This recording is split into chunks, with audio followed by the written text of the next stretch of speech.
last video, we ended off creating and setting up the foundation for relationship connection between our models.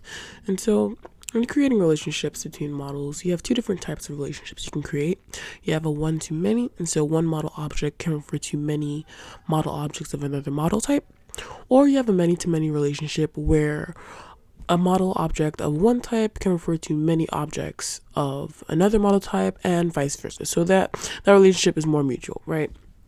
So these relationships are actually referred to as parent to child for our one-to-many relationship and sibling relationship for our many-to-many relationship.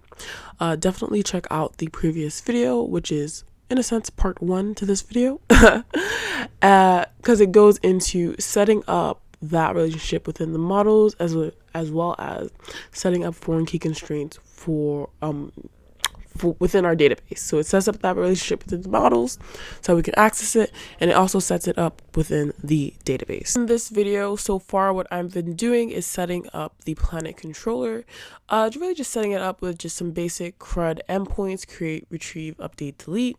If you're unfamiliar with what I'm doing, definitely check out my CRUD endpoints video for a more in-depth understanding of what's going on here. But if you watch that video, then you know this is it should be basic for you right now. And if you haven't, check out that video and you know what's going on. All right, the video. So we've set up our relationships. Now we want to actually get our endpoints for those relationships set up. So first thing I'm going to do, I'm going to go ahead and add a handler to retrieve our user. And so in this case, within our Planet model, our user is a parent. And so first we're going to go ahead, we're getting our Planet parameters. So this is the ID that we're passing in. And then we're getting the user that's tied and associated to that specific planet and returning it. And so getting that user, we use our parameter, get our ID, then we essentially pass back the user that we have based off of the user property that we added on our Planet model parent-child relationship, where the child is referencing the parent. Now for our get cheeses, this is the sibling-sibling relationship, but it's still pretty synonymous to getting our user, getting our planet, where we're getting the parameter for our planet, and then we're querying on the cheeses property that we added to our planet and returning all of that. So it's pretty synonymous to when we're querying on the planet table itself. But in this case, it's a little bit different, right? Because we're querying on the cheeses property on our specific model object, not just a general table. Now, when we're creating the root, it's not necessarily creating the root because we're not creating the cheese, but more so what we're doing is we're creating that association with this specific cheese model object to this planet object. So we're going to go ahead and try a flat map. And flat map is a way to chain our requests together.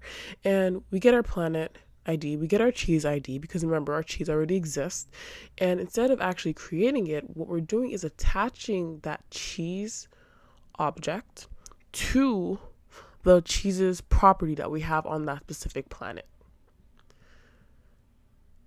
It's creating because we're creating the link, but we're not actually creating that cheese object. That cheese object already exists, and the cheese controller handles how that cheese object is actually created within our table.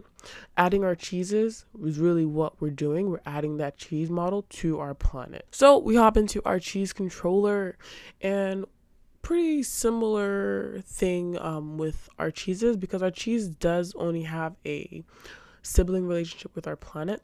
And so just like how we added our cheese to our planet, we can go ahead and add our planet to our cheese. This instance, we are reversing the parameter retrieving, where our first parameter is the cheese and our second parameter is the planet. And then we're attaching that planet onto the planet's property that we have on our cheese. All right. This is it, the final countdown. Setting up our parent-child within the parent. So we have our user.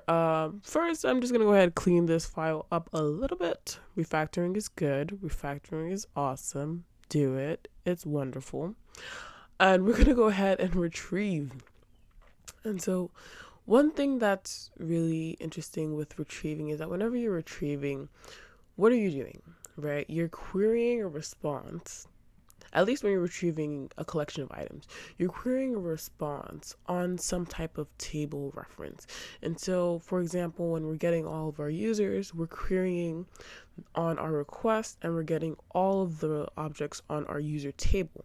But for getting our planets, what we're doing is we're querying our response, but on the planet's property on our user. So that's really going to be a key difference.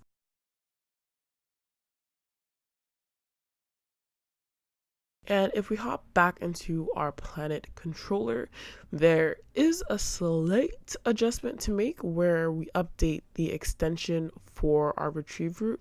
That way, we don't have conflicting handlers being called. And we've just set that up. Definitely hop into our cheese controller and try implementing the retrieving of our planet. Hope that helps. Like and comment if it did. This is the end of the recording. Bye.